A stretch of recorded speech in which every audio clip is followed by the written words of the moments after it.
Hey y'all, I wanted to make this video real quick because it's something that was on my mind. It's kind of funny, but so I was thinking that today, and in like today's modern society with Instagram and all this, and it's like Snapchat filters and everything, most of the time we're only posting like the very best parts of ourselves, and we're angling everything just right, and our kids are all smiling and happy, and I was going to say that I used to look at all that and think that something had to be wrong with me, because why is everybody else so happy, and like they're just continuing to go to work every day and do all the things and keep their house perfect, and their kids look perfect, and their kids are well behaved, and they're not killing each other like my kids are.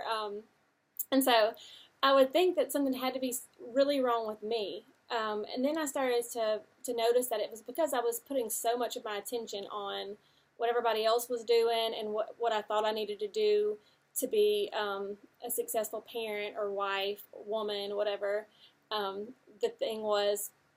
And so in that comparison, that's where I lost like so much joy, and that's why it felt so wrong, because I was looking from outside and ignoring how I felt on the inside. So it was just like I had my compass off. So now the thing that has switched is to really honor how I feel, and if I feel stressed or overwhelmed, to ask for help or don't do whatever it is.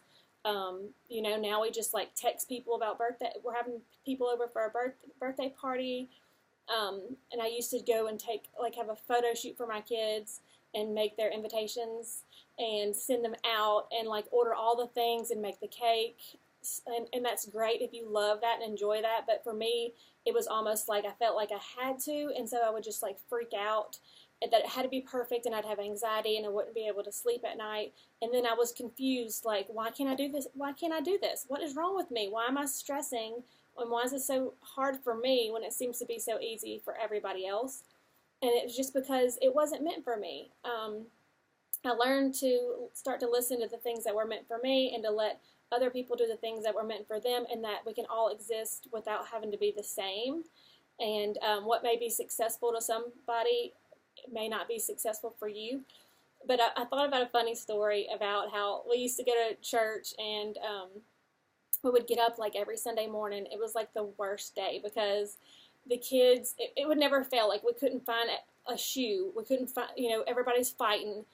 People have on wrinkly clothes, and we're trying to get that fixed. And somebody doesn't want to go, and we're running late. And I would be like cussing my family out on Sundays before church. Like the day, like all of them would say, like, I hate Sundays. It's like the worst day.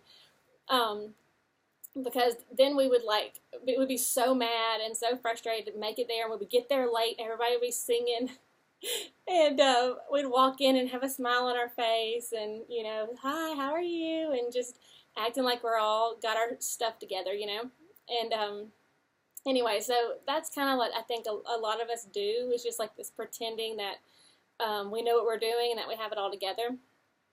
At least that's what I was doing. And so now I'm not afraid to admit what I don't know, and I like being. I'm happy to be a human now, and it's okay to not be able to do everything great. And it's okay to have feelings and express those. Anyway, so if you're feeling like you're not good enough and you're doing a bad job, just start to notice what you're doing inside. If you're going against how you feel all the time, and you probably feel that way because you're ignoring yourself, and that can be a really lonely place to be whenever you ignore yourself. Anyways, I just thought that was a funny story about our church going days. Y'all have a good day. Bye.